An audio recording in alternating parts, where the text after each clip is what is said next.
नमस्कार, मी मंदाकिनी गुरव. मी माझ्या YouTube channel ज्योत इंडियाची मध्ये तुमचे स्वागत करते. श्री स्वामी समर्थ. जय जय स्वामी समर्थ. श्री स्वामी समर्थ. अवधूत चिंतन श्री गुरुदेव दत्त. श्री दत्त गुरूंचं आणि समर्थांचं नामस्मरण करून आजच्या व्हिडिओला सुरुवात करते. श्री माऊली समर्थांच्या बरोबरच आता आपण सर्वजण नवरात्रीचा उत्सव साजरा करत आहे. त्या नवरात्र उत्सवातील सर्वात महत्त्वपूर्ण अशी सेवा मी आज तुम्हाला इथं सांगणार आहे. ती सेवा म्हणजे या 9 दिवसाच्या कालावधीमध्ये आपण कुलदेवतेची ओटी भरणं. आता सुरू असलेला हा नवरात्रीचा जो कालावधी आहे त्या कालावधीमध्ये आपली कुलदेवता स्वतः आपल्या घरामध्ये आलेली असते. मग आपण इतर सेवांबरोबरच कुलदेवतेची ओटी भरणं पण खूप गरजेचं आहे. आपण इतर कितीही सेवा केल्या आणि जर का आपण कुलदेवतेची आपल्या ओटी नाही भरली तर त्या सगळ्या सेवा आपल्या निष्फळ होतात. कारण नवरात्रीच्या या 9 दिवसाच्या कालावधीमध्ये आपल्या घरामध्ये आपण कुलदेवतेची आपल्या ओटी भरली पाहिजे आहे. तर चला मग घटस्थापनेच्या पुढेच आपण कुलदेवतेची ओटी कशी भरायची, ते ओटीमध्ये काय काय साहित्य घ्यायचं हे मी तुम्हाला दाखवणार आहे. तर चला मग बघूया आपण कुलदेवतेची ओटी कशी भरायची.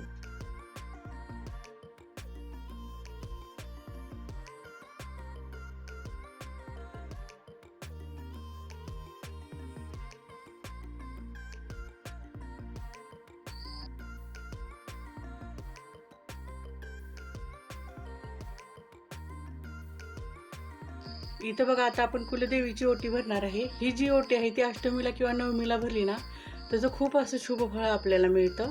तर चला मग ओटीसाठी लागणारं साहित्य बघूया. देवीची ओटी भरण्यासाठी आपण इथं साडी घेतलेली आहे. ही जी साडी आहे ती हिरव्या किंवा लाल कलरची घ्यायची आहे. मी जी ही साडी आहे ती हिरवी आणि लाल मिक्स साडी घेतलेली आहे. ओटीसाठी मी इथं ओटीचं सामान घेतलेलं आहे. नारळ, केळी घेतलेले आहेत. ओटीमध्ये घालायला जे आहे हे आपण ओटीचं सामान घेतलेलं आहे. इथं हे मी सोनं आहे ते पुढं ठेवणार आहे ओटीवर. फूल, इथं मी 5 पानाच्या विड्याचा पण उपाय आज सांगणार आहे. देवीसाठी हे जोडवी घेतलेले आहेत मी. आणि ओटीवर ठेवायला हे पैसे घेतलेले आहेत. कायम ओटी भरली की त्याच्यावर पैसे ठेवायचे. अशा प्रकारे मी हे ओटीचं सामान घेतलेलं आहे. तर चला मग आपण ओटी कशी भरायची ते बघूया. 5 पानांचा एक विडा, असे आपण आता सुरुवातीला 5 विडे मांडून घेऊया. इथं बघा, आपण हे 5 विडे मांडून घेतलेले आहेत. त्या विड्यांच्यावर आपण लवंग आणि वेलची ठेवून घेणार आहे. कारण माता लक्ष्मीला लवंग आणि वेलची खूप प्रिय आहे. आता आपण त्या विड्यांच्यावर लवंग आणि वेलची ठेवून घेऊया. आता आपण हे जे इथं विडे मांडून घेतलेले आहेत ना त्या विड्यांच्यावरती हळदी कुंकू आणि अक्षता वाहून घेणार आहे. अगोदर हळद व्हायची, कुंकू आणि अक्षता. आता आपली ही विड्यांची पूजा करून झालेली आहे. आता आपण इथं देवीची ओटी भरणार आहे. ती ओटीची साडी ठेवलेली आहे आपण. आता पीस ठेवायचं त्याच्यावर. नारळ ठेवलेला आहे. हे जे पूर्ण ओटीचं सामान असते ते ओटीचं सामान ठेवून घ्यायचं आहे.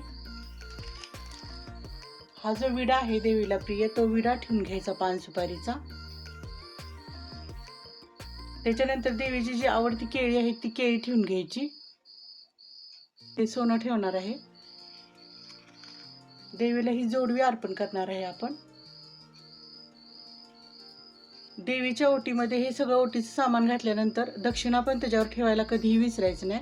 दक्षिणा इथं ठेवणार आहे मी. अशा प्रकारे आपली ओटी तयार झालेली आहे. याच्यावरती मी आता हळदी कुंकू अक्षता वाहणार आहे. हळदी कुंकू अक्षता वाहून झाल्यानंतर काय करायचं, जे देवीचं आवडतं लाल फूल आहे ते फूल ठेवणार आहे मी इथं. अशा प्रकारे ही आपली देवीची ओटी तयार झालेली आहे. आता जी भरलेली ओटी आहे ती आपण हातामध्ये अशी उचलून घ्यायची आहे आणि ही ओटी आपल्या घटापर्यंत न्यायची अशी. असं 3 वेळा करायचं आणि मग ही ओटी खाली ठेवायची.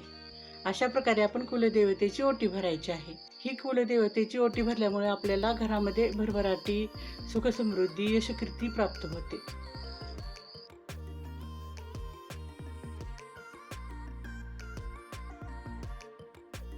अशा प्रकारे तुम्ही पण तुमच्या घरामध्ये तुम्ही जे घटस्थापना केलेली आहे त्या घटस्थापनेच्या पुढं तुमच्या कुलदेवतेला स्मरण करून तिची ओटी भरा. कारण अशी ओटी भरण्यानं आपल्याला खूप अशी भरभराटी येणार आहे. मला आवर्जून इथं काही जणांना सांगावं असं वाटतं, कित्येकांचे असे प्रश्न असतात की आमच्या गावाकडे घट बसवले जाते, आम्ही शहरात राहतो. जर का तुम्हाला शक्य असेल तर नवरात्रीच्या कालावधीमध्ये तुम्ही तुमच्या गावी जावा आणि जी कुलदेवता आहे तिचा आशीर्वाद घेऊन तिची ओटी भरून या. आणि काही कारणास्तव जर का तुम्हाला गावाकडे जाणं शक्य नसेल तर जो काही तुमच्याकडे फोटो आहे, टाक आहे, भलं तुम्ही घट बसवा किंवा बसवू नका, कलश स्थापना करा किंवा करू नका, काहीतरी तुमच्याकडे देवाची प्रतिमा असेलच ना, फोटो असेल किंवा एखादी मूर्ती असेल तर त्या व्यवस्थित मूर्तीची पूजा करा. आणि इतर काही जरी सेवा नाही तुमच्याकडून झाल्या तरी कमीत कमी तुम्ही या कालावधीमध्ये देवीची ओटी आवर्जून भरा. आणि बऱ्याच जणांचा असा प्रश्न असतो की आम्ही एवढं सगळं करतोय पण आमचे पैसे शिल्लक राहत नाही किंवा आम्हाला काही कारणास्तव अडचणींना सामोरं जायला लागतं. तर हे पण एक त्याचं कारण आहे. तुम्ही इतर कुठल्याही कितीही देवी देवतांचं केलं तरी पण जोपर्यंत तुम्ही कुलदेवतेचं करत नाही तोपर्यंत आपल्याला यश आणि भरभराटी येत नाही. आणखीन एक इथं मी तुम्हाला माझ्या अनुभवातून सांगेन, कित्येकांना आपली कुलदेवता कोण आहे हेच माहीत नसते. तर तुम्ही काय करा, तुमची कुलदेवता कोण आहे हे जाणून घ्यायचा प्रयत्न करा. तुमच्या गावाकडे जी तुमची जवळची आप्त लोक आहेत त्यांना विचारा की बाबा आपली कुलदेवता कोणती आहे. काही काहींचं कसं असतंय बघा, 2-3 पिढ्या येऊन आपण सिटीतच सेटल झालेला असतोय आणि आपल्याला गावाकडची कुलदेवता कोण आहे हे आपल्याला माहीतच नसते. तर तुम्ही आवर्जून गावाकडे जावा. आणखीन एक इथं मी तुम्हाला सांगेन, ज्यावेळी आपण ही घरामध्ये अशी ओटी भरतो ती जी ओटीची साडी आहे ती बाहेर कुणालाही द्यायची नाही, ती आपल्या घरामध्येच घालायची. तुम्ही सासून घाला, सुनेनं घाला, पण इतर कुणालाही बाहेर नेसवायची नाही. ती जी आपल्या देवीची ओटी भरलेली साडी आहे ती आपण स्वतः घरामध्येच देवीचा प्रसाद म्हणून घालायची असते. आणि ज्यावेळी तुम्ही वर्षातून एकदा तुमच्या कुलदेवतेला जाणार आणि अशी साडी चोळी अर्पण करणार त्यावेळी ती साडी चोळी त्या देवीलाच अर्पण करून नमस्कार करून आशीर्वाद घेऊन यायचं असते. आणखीन एक मी तुम्हाला इथं सांगेन, देवीची जी ही ओटी भरायची आहे ती अष्टमीला आणि नवमीला जर भरली तर ते खूप शुभ फलदायी असतं. तर चला मग तुम्ही पण तुमच्या कुलदेवतेची ओटी भरा आणि तिच्या कृपा आशीर्वाद घ्या. हा जर माझा व्हिडिओ तुम्हाला आवडला असेल तर नक्की लाईक, शेअर आणि सबस्क्राईब करा आणि खालचं घंटीचं बटन दाबा, जेणेकरून माझा येणारा पुढचा व्हिडिओ तुम्हाला बघायला मिळेल. श्री स्वामी समर्थ. जय जय स्वामी समर्थ. श्री स्वामी समर्थ. अंबा माता की जय. दुर्गा माता की जय.